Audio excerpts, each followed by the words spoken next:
gardens booked out. And I said, it's a great novelty for anything we organise. We complain if it's not booked out. If it's more than a dozen people turn up, we give a standing ovation. But anyway, you can see from the crowd that's here today the interest there is in today's speaker, and we're delighted to have Sister Teresa here to speak to us. She's a very well-known and prominent figure in left and progressive circles in Catalonia and in Spain generally, and I think beyond the borders now, Lady of Spain.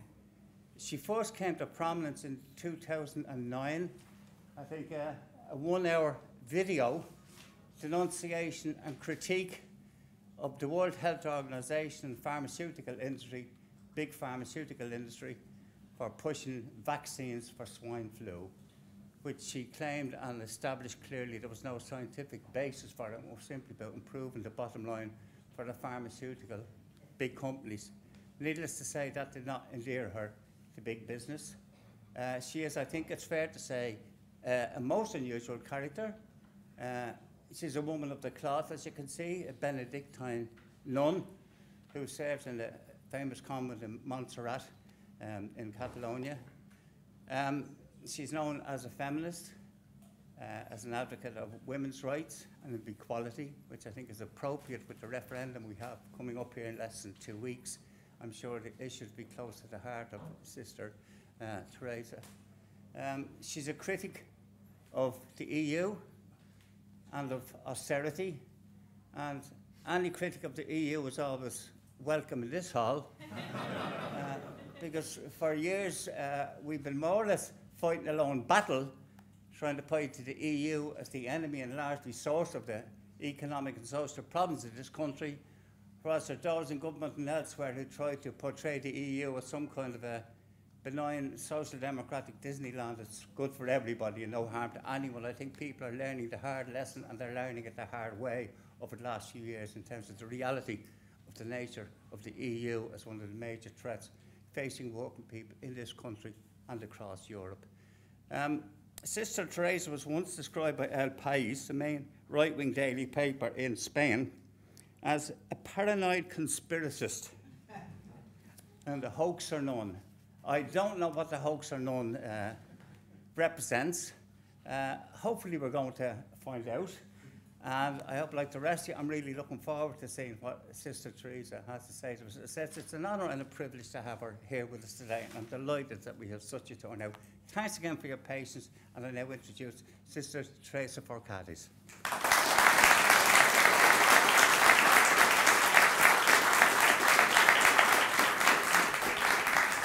Thank you.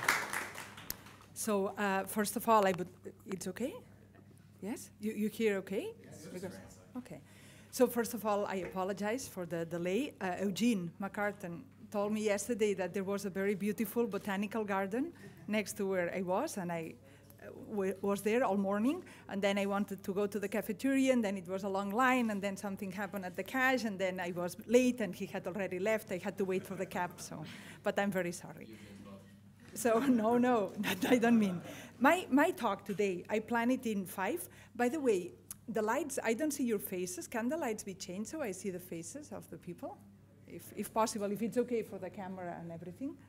Because otherwise it looks more like a theater, so, and which it is, I know. But. So while that tries to be done, I plan to speak 5 parts of my talk. The first one, I will talk about the issue of debt. Second one, I will move to the European Union. Then the third will be a few words about Greece, the situation with the austerity cuts. And then I would like to also expose to you my ethical critique of capitalism, and then end up with the solution. So that's that's a plan for today. So I start with the debt. In the 80s, I was still young then, and as many maybe of you were doing, at least in Spain and in Catalonia, many people were doing that, we were all campaigning for something that it sounded to us outrageous. And that something was what was happening to the Latin American countries. And that is, they were in a situation where the International Monetary Fund had put them by giving money to corrupt elites that were ruling these countries, mostly dictatorships. These dictatorships had taken the money in the name of the people and now we had the situation where these people were under a debt that cost such a high % of their GDP every year that they could not develop as country. But not only that, but what they had to pay were only the interests of this debt. And even if they used such a high percentage of the GDP that didn't allow them to develop, they were not getting rid of the debt, but what was happening is that the debt was growing despite that. That sounds to anybody that hears that an outrageous situation, so we were campaigning for these things of the 0.7 at least, 0.0. I'm mixing a bit with the German because I come now from 1 week that I have been in Berlin, so I hope it doesn't disturb too much. So this was happening in the 80s. And we were campaigning for these poor countries in Latin America. Okay, that's exactly the situation we have in Spain today, and I'm feared that also here in Ireland you have a similar situation, and of course in Greece is the most well-known because they are trying to fight against this. How did we get there? What happened in the 80s? It's not that much long ago. What happened? We didn't have a dictatorship. These Latin American countries, by the way, now that we have the debt on us, they are shaking it out a bit, right? Ecuador has done this audit of the debt, and they have been able to distinguish what was to be paid and was not, what was legitimate and what was not. And of course, it was not legitimate, the money that had come to the country and that the country had not used for the people, but sometimes for private interests of this elite that had bought land in Miami or wherever, and this money has to pay the people back. They said no, Ecuador, and was able to get that through, so that today Ecuador is free of the debt. Other countries in Latin America are trying to do the same, and the debt, as I said, moved to the south of Europe, and also Ireland is not to the south, but I think it's part of this kind of group of European countries that are suffering this politics that we'll talk about in the European Union. So what happened? We didn't have a dictatorship. You didn't have a dictatorship either. When the crisis started, and I know this is all well known by you, so I'll go a bit quick, but when the crisis started, there was this talk about the failure of the banks, these big financial companies that were not able to meet their demands, and they needed to be rescued, supposedly rescued by the governments. Of course, there were many voices, I'm sure also in Ireland, and Spain and elsewhere, in the United States, all over, saying, we don't need to rescue, let them fall, and then use the opportunity to think about radically about what kind of economic system do we want, what kind of organization for our economic activity do we want that avoids that happening again, this big crisis, this big crash that for many was not only accidental but something structural of this economy that we call capitalism. Many voices were speaking this way, but as we know, they did not prevail. Only in one place, you also know, it's Iceland. Iceland said, too big to fall, okay, let them fall and let's see what happens. And Iceland today is in a better situation than all the countries that actually heard this advice, too big to fall, and tried to rescue the banks. In Spain, we did rescue the banks, but I want to give you the numbers in Spain. When this crisis happened and the question of rescuing was on the table, the debt, the public debt in Spain was 19% of the debt. This is actually below the debt of the medium debt in the European Union. So whenever we hear, or you hear about Spaniards having spent more than they could, and this is not based on data. Before you've talked about my investigations on the flu, right? One thing is what they said, the authorities, at the international level, at the national level. Another thing is the reality. So here it happens, the same thing. The talk is one thing, the reality is another. You look at that, 19% was public debt, and I say again, this was not above the European medium. It was not more than the debt, of course, that the United States or Germany or other countries have. But not only that, the other 81% of debt was in its majority, so more than 90% of that big part of the debt was banks, financial institutions, big corporations. Of course, the private debt also includes the debt of small families. If you have a home and you have not paid it full and you have to pay, what's that, the mortgage?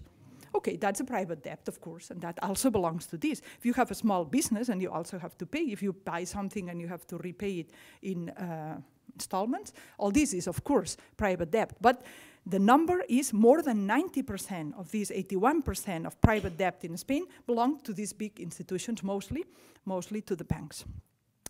Spain decided, or the government decided, that we were going to rescue that with public money. And this rescue took place, and now the debt that we have, the public debt in Spain, we cannot assume without doing some drastic and, again, outrageous cuts in our social budget. But not only that, that in itself is enough for me to speak against this, but not only that, but also cutting in all what you can call is inversions in fostering the economy, and so making the future look a bit better. This is exactly the situation that we saw in Latin America in the 80s, only that they got there through dictatorship, we got there through the European Union. That's the difference. So, but there is more to it, more to it. We rescue the banks, but we don't have this money. Okay, we borrow the money from where? From the central bank, which is its duty to be there, ready to help with money when needed, and the economical policy, so it should be upheld by this currency that supposedly is there in the bank, or this liquidity. As you also know, the central banks in the different European countries have been superseded by this European Central Bank. The European Central Bank has money that belongs to the people, because this money is the money that would belong to the central banks, and this is not private money. It doesn't come from any other source than the people and the taxes and the income of the people. This money of the Central European Bank was the one that was supposed to come to the countries that needed to be rescued, and now I'm talking about Spain, so that Spain could then lend the money or give the money to these banks. But the system that's instituted in the European Union, it does not allow that the money directly comes from the European Central Bank to the governments that need the currency, or that need to be rescued, so to follow this language. It doesn't allow that. Why? I'm sure that they have a lot of small print explanations, but to me it makes no sense, and I have not found to date, I'm not an economist, have not found one economist or politician that could convince me that this is not something that could be perfectly done and would make much more sense. What is then what needs to be done when a situation like this happens? The money cannot go directly to the country. It has to go through an intermediate private financial institution, with a difference, because you could say, okay, they kind of transfer it. I don't understand why, but that's harmless. No, it's not harmless, because when the money goes from the European Central Bank to the intermediate financial institution, private bank, the interest, it's 1%. When it goes from this intermediate private institution to Spain or to any other country, government, the interest is 6%. That's built in the system that we have, and it's one big, huge, because we are speaking about huge amounts, is one huge element of this dependency, this chain that some call debtocracy, not anymore democracy, but debtocracy, this way of being enslaved by something that it doesn't start with a crash, a real one, but it starts with this kind of setup that leads to where we are now. But there is still another aspect of this that's very important. In the United States, and I quote rarely the United States as example for economic policy, but this is only a brief thing, a small thing, the United States also rescued their banks. They did that when the banks needed help, and as soon as the banks have started to have benefits, the banks have given back the money that was lent to them. Okay, what happens in Europe? I don't know in Ireland what's happening, but in Spain, it is clear that this money, it's not being, now they tell us, the government tells us in Spain, we are coming out of the crisis. That we don't believe, and the people at the bottom, at the grassroots levels, they know that what has happened is really a change that we need to make reversible, because if we don't act and act radically, this is going to be going backwards, like a backlash, and going backwards in all the rights of the workers and all the rights of what it means to have an economy that it doesn't move only for the interests of a few. So the change is what we need to reverse, and more that I'll tell later. But what now we are hearing is that the banks have actually come out of the crisis, and we should all celebrate that. But what is the money? What is the money that they are having benefits? And Rajoy, our president, comes out and says, I'm so happy that the banks are having benefits. Is that, it's a farce. It's outrageous again to hear that, because if they are having benefits and we are having cuts in all social budgets, these benefits, they belong to us with interests. Because it makes no sense. How come if you need money, you give it, the bank gives it to you if they want to, if they They give it to you and then they expect you to bring that back with interest when you have it, or even when you don't have it, and then you have to pay even with prison in certain circumstances. The banks needed money, we gave the money, and we said, no, thank you, you don't need to give back. That sounds really ridiculous, but this is what has happened. And it makes no sense. Who made that decision? Who said we were going to do it like this? And what sense does it make? And what kind of institutions are regulating this so-called or European Union that can come up with these kind of solutions and these kind of proposals? So the European Union, a democracy, before in the introduction that was named.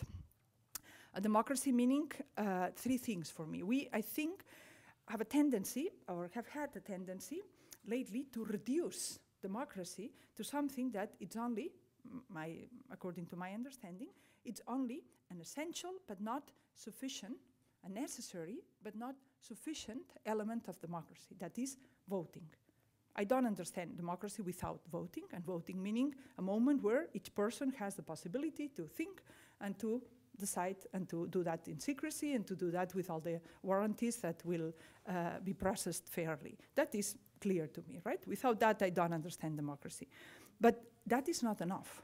When the Indignados movement and the so-called also Wall Street movement and the people that were taking the streets, mostly young people, and the squares and camping there to say that we need radical change, were saying, at least in Spain, they do not represent us. They call it democracy, and it is not.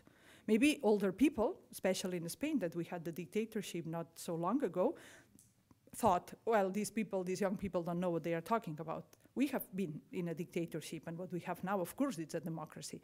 They have partial reason, but I don't think they have all the reason. I think the Indignados movement had all the reason. This is not a democracy. We call it democracy, and it is not. It is not the rule of the people, and we need two things besides voting to have a democracy. One thing needs to happen before voting, and one thing needs to happen after voting. And if you don't have this thing before and this thing after, the voting is a farce. Farce is right? A farce, right? A mockery, right? Okay, what needs to happen before? Well, it's quite obvious. Before voting, you need to have a deliberation. You need to have a space where all the different options can be heard. You need to have a space with a plurality and with enough time. It cannot be from today to tomorrow and then voting. That's what happened in the Congress in the United States when they had to vote the bailout of the banks. They had 24 hours and a document of 600 pages. And this unfortunately happens at other levels in our so-called democracy. This cannot be handled like that. This deliberative moment, it's essential for democracy. I actually think it's the most important, or all three of them are important, but this one is the one that shows the quality of a democracy. Is when you come together with other people, you listen to other perspectives, you open up to other perspectives, not only your interests, and you just ponder the thing critically, and then you get to think about it, to discuss, to confront, to oppose, and this builds up what we call a human community, and this builds up a sense of common purpose, and builds up, and common purpose, I don't mean unique, right? Plural, differentiated, with all different kind of accents and diversity, but we are working and building something that cannot be assumed it's there. That's democracy. Democracy is good that we have to build together, and the deliberative process is very important. If for example, somebody tells me, well, we have a vaccine that is 100% effective, 100% sure. Do you want that vaccine? And then I am supposed to exercise my sovereign freedom of saying yes or no. Okay, what am I going to say? Yes, give it me twice. Right? If I just take the information as it comes. So it's obvious that's very important.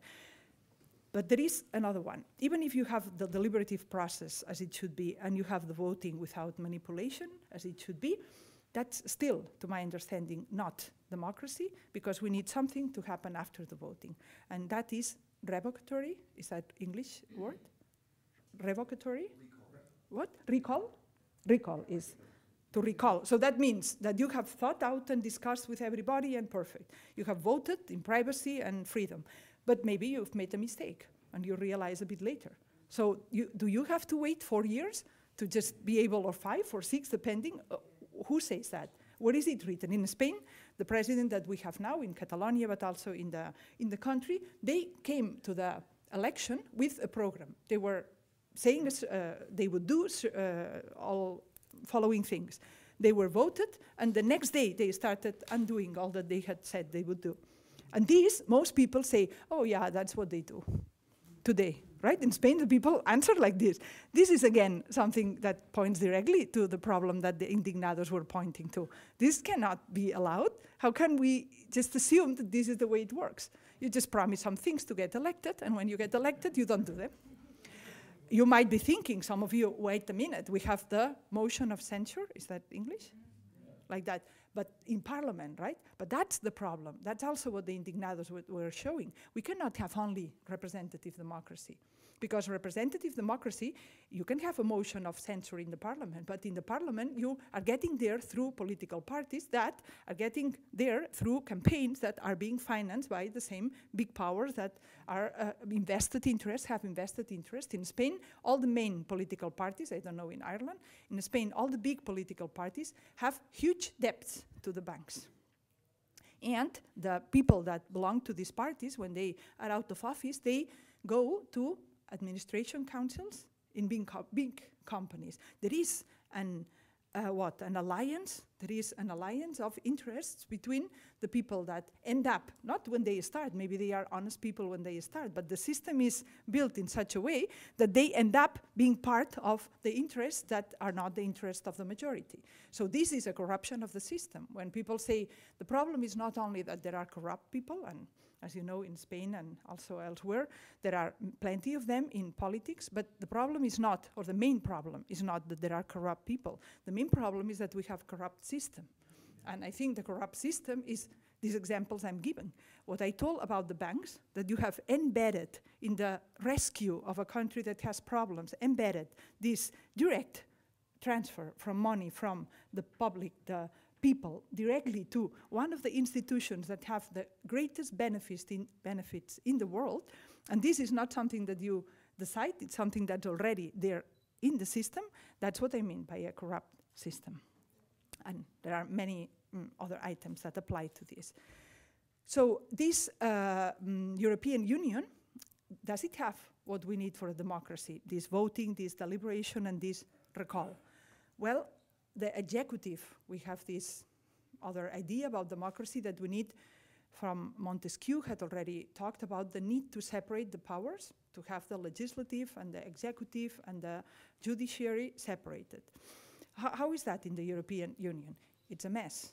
In the European Union, we have 7 different institutions that all intertwine in this and kind of borrow from each other, and it's very unclear to whoever wants to study that in a simple and clear way, which it should be, because it's what we are supposed to be responsible for and being represented by this system, so we all should understand perfectly how it works. Well, it's not that easy at all. You read that, and then they start, even if you read the Treaty of Lisbon, you try to read the Treaty of Lisbon, because I never got through, because you start reading and then you don't understand a paragraph, right? And this has a footnote, and the footnote refers you to another document. You go to the other document and refers you to another document, and the third document, I don't know where I was, and I don't understand. So it's really a problem, because this is supposed to be the thing ruling us, right? And I don't understand it, and you don't need to be like first-line intelligent or whatever. It should be understandable by any person, right? With a bit of effort, and it's not. At least I cannot understand. I read it, and then I'm like, okay, I don't know exactly what it means. And there are all these inner regulations attached to it. But at least a couple of things will be, I think, clear for everybody, which is the executive. This is the government, right? So the government of a country, the government of the European Union. It's not called government, it's called European Commission. But it is the government, the executive. Okay, so like we vote the president or the prime minister of a country, then you vote the president of the European Union, right? No, we don't vote the president of the European Union. How come? Okay, another question that I try to pose to whoever should know better, and I don't get any satisfactory answer. Why don't we vote that person? Because it's not only voting. This person, the president, is now Jean-Claude Juncker, right? You pronounce like this, Juncker? And he is a person that has committed illegal activities, right? In Luxembourg, he was favoring, and this is demonstrated, and he has agreed, I mean, he has acknowledged that. In Luxembourg, he was favoring that big businesses evade taxes, So that they gave them like a tax haven, you call that, like that? Okay. And he says, well, yes, but I did that because it was good for Luxembourg, whatever. And he's there as a president of the European Union. The people have not voted for him, but what it means is not only the ones who elected him is called the European Council, and it's made of the chief of state or the president and the prime ministers of the 28 countries of the European Union. But the problem is that when you have to vote the president, well, the president has to campaign, right? So you have to have an open forum where the different projects of the European Union need to be presented. And then you get to hear, why do we want a European Union? What is the goal of it?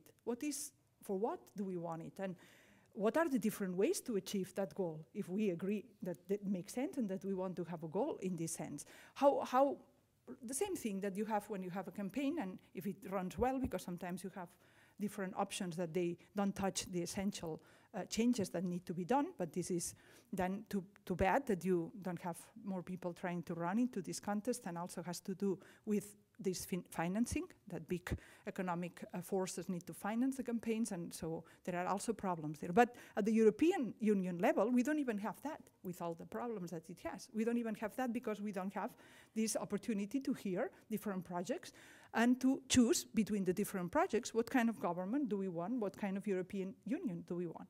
So this is, of course, the case, but we also don't have the voting, we don't have the deliberation, we don't have the voting, we don't have the recall.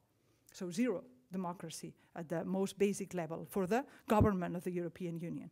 There are more things, and I won't go very long on that because you might also all know about it, but the parliament is the legislative body, right? But in the European Union, we do vote the parliament. It's the only institution that gets through the vote of the people. But the parliament of the European Union, the European Parliament, does not have legislative initiative. So we have a legislative body that does not have at all, zero legislative initiative. So who has legislative initiative? The executive. Actually, through this council and through another thing called, one thing is the European Council, another one is the Council of the European Union, to make it more fun, to try to understand. And they say, right, not to be confused, right, the European Union, European Council, not to be confused with the Council of the European Union. Ah, thank you. No, it's not to be confused. Why? Because the European Council is made of the, as I said already, the head of states, right, or the prime ministers and the presidents, the 28. That's the European Council. The Council of the European Union is made of the ministers that actually represent the countries in this legislative body that substitutes partially the parliament that we have voted, not partially, that substitutes the parliament. And it depends. This other council is made, if there is a need to, or the will to draft legislation on agriculture, you will take all the ministers of agriculture or their representatives to go to this council. If the draft is on industry, so you would do the same with the industry. If it is on health, you would do the same. So this changes the conformation or configuration of this council so that they draft the legislation. But why doesn't the parliament do that? Why do we vote for the parliament? What is the parliament supposed to do?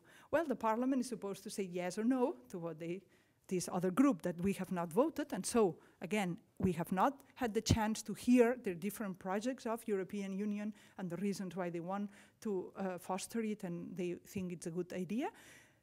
This other body is the one that drafts the legislation. The parliament can amend. It's not only yes, no. The European Parliament can say, well, we propose this, we suggest this, but they don't have the last word, because it could be also that this council drafts the legislation and the parliament is the one that says, okay, yes, but we change this, we decide this, and we finally make a decision. That would be a little bit problematic, but a little bit democratic, but that's not the case in the European Parliament. They can make amendments, but then the text amended goes back to this council, not the European Council, the Council of the European Union. Goes back, sorry that I'll be done soon with this part, because it goes back to this council. And this council can change what the parliament changed and make amendments to the amendments of the parliament. And then it goes back to the parliament. And the parliament can make amendments to the amendments and then back and forth. And you could say, okay, if they don't get in agreement, the people get to vote, right? Nope. We don't get to vote. If they don't get in agreement, I don't know who, because it's unclear, but supposedly this European Council sets up a committee of experts that will make the decision for us.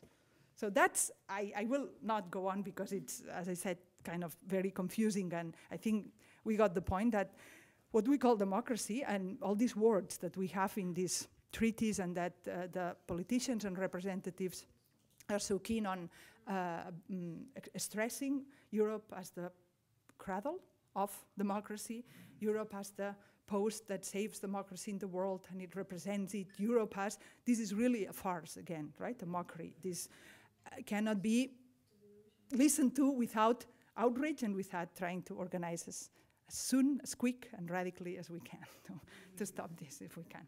So this Europe actually is the one that also is fostering, as you know, these austerity measures. And I said I wanted to say something about Greece.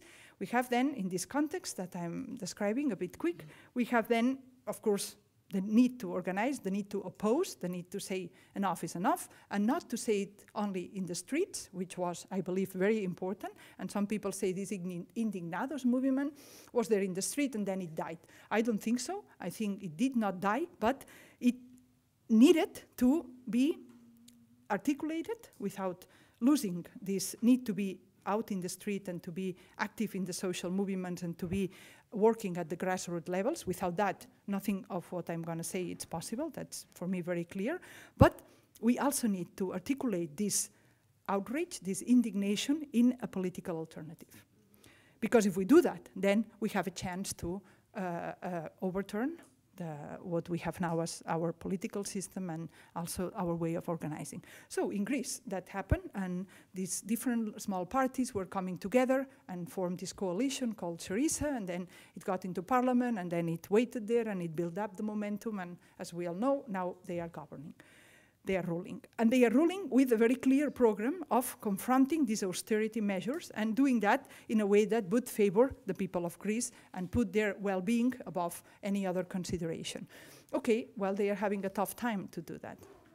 They are going to negotiate in the European Union, and they are going to negotiate not what I said before about Ecuador and what I think it needs to be done, which is to actually audit the debt. Now they are going to do it in Greece, or they have already decided, the parliament, to do it. But the first months of its governing, ruling, was not, their goal was not, let's get rid of the debt. Their goal was negotiate with the European Union so that we have a break and we can start recovering our economy, and when we recover, then we'll start paying. So the first proposal of the Greek government was, we'll pay everything, but just give us a break. And a break means give us the possibility to pay.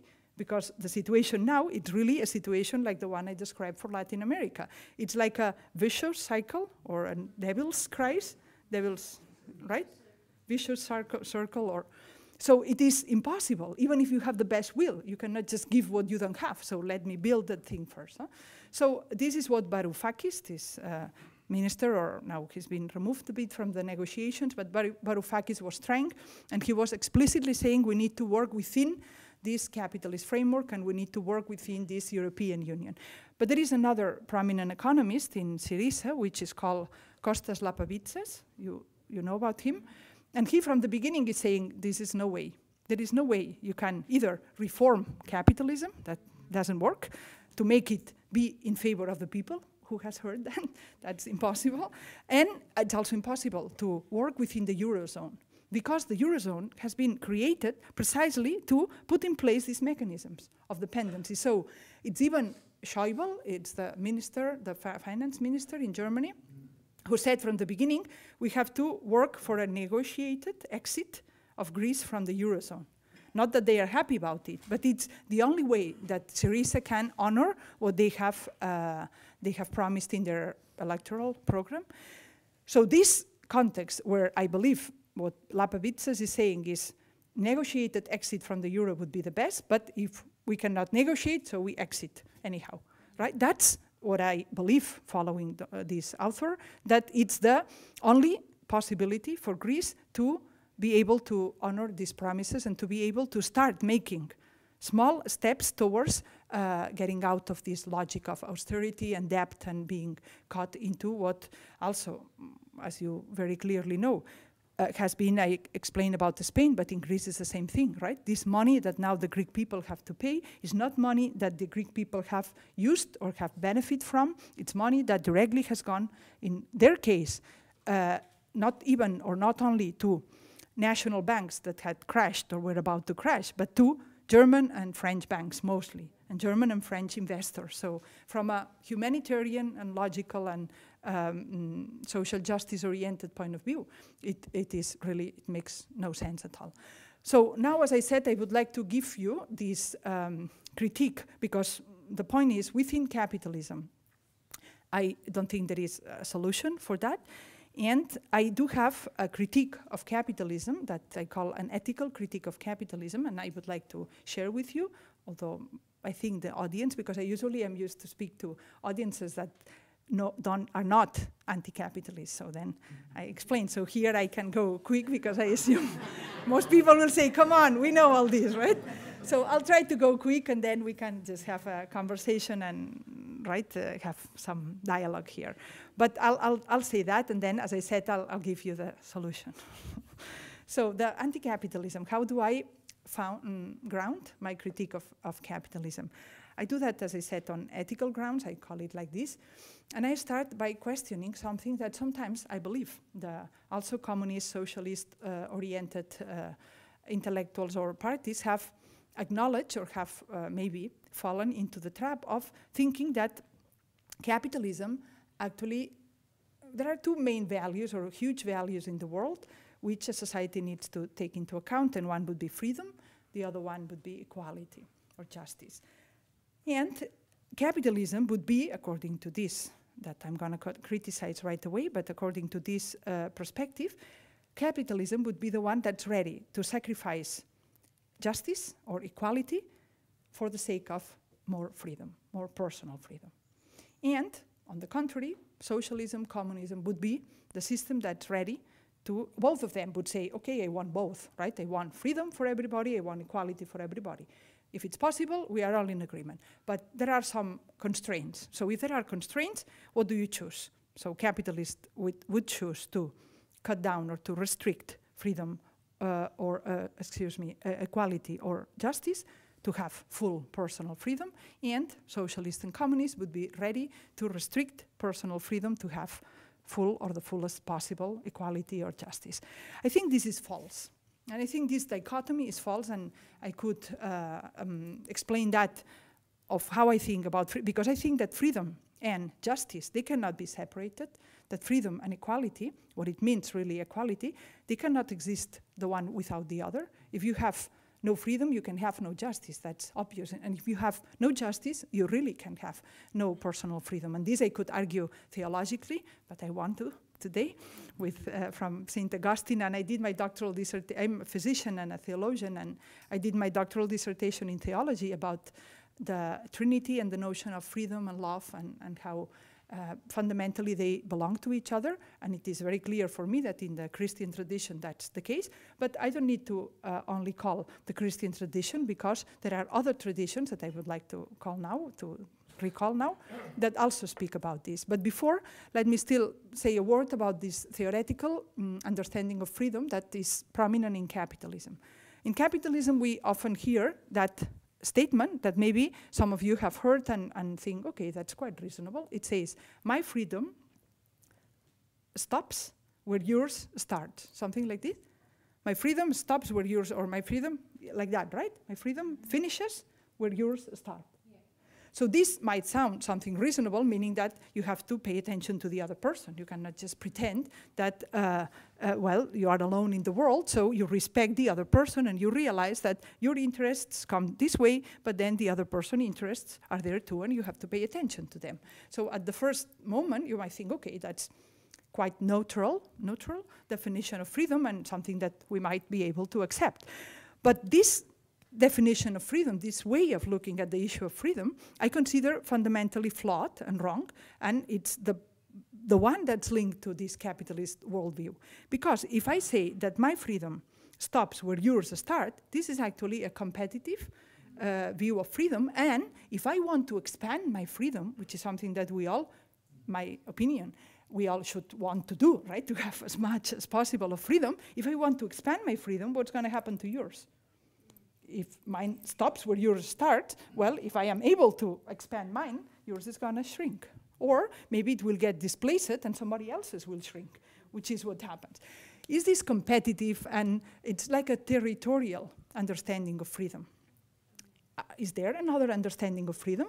I've already said, of course, in the Christian tradition, but not only in the anarchist tradition. They say, I will not be free until we all are free. That's another thing. That's completely different anthropological view. If I believe that my freedom is never going to be able, I will never be able to achieve it to the fullness without you, well, that's not a competitive view of freedom. That's not an anthropology of competition and rivalry and territorialism. That's something else. You might call it cooperation. You might call it this synchronicity or capacity to empathize with the other, and the system that will organize out of this different anthropological notion, well, that's going to be also very different. But it's not only a matter of organizing and institutionalizing and making outside systems and aspects of it. There is also this inner component. How do I view myself as a free being? What does it mean for me to be free? What is that my heart beats for? Or what is it that I believe it's really fostering my fulfillment as a human being? And is this a notion that's linked to competitivity with the others? So this is how notions, negative, or how this notion that capitalism fosters of individualism, right, can come very deep into something that you might be very clear about or maybe not so clear about.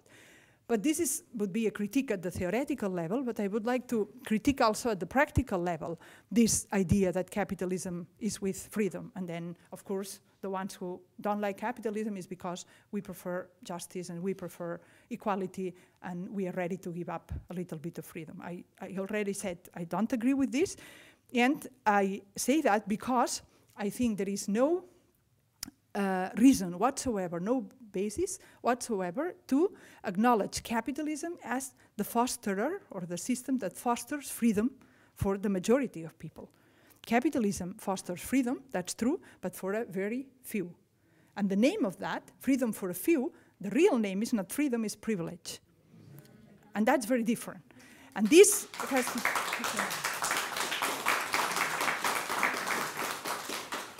And this has done from the beginning, and even the words betray us. When we think about the beginning of capitalism, there is something called protectionism. And protectionism, still now, you can study in economy, the history of economics. You can study this period of protectionism, and the name is given to a period where the state decided to implement some taxes, border taxes, to favor what was called the national industry. That could be the cotton industry or the iron industry, but it was called national industry, but it was not nationalized, right? It's called national interest, national industry, but it's privately owned, and most of the time privately owned at that time by somebody who happened to be the brother or the uncle or the father of somebody else who was in government. This intertweetment between politics and economy, because the other thing that capitalism presents itself. So the first point of my critique to capitalism is the fallacy is the right word? Fallacy of capitalist freedom and capitalist free market. Because from the beginning, and I'll give an example from the beginning and another from today, because this continues today. From the beginning, this was not free. It's never been free, or the capitalists are the ones that don't like regulation. That's not true, and it's never been true. They heavily regulate the workers. They heavily regulate, you have no right to strike, heavily, and the police goes and tries to enforce, and enforces, indeed, what the regulation says. Heavily regulate how the people can move or not move. Heavily regulate the rights of assembly or the rights of organizing at the root level. It's always done so.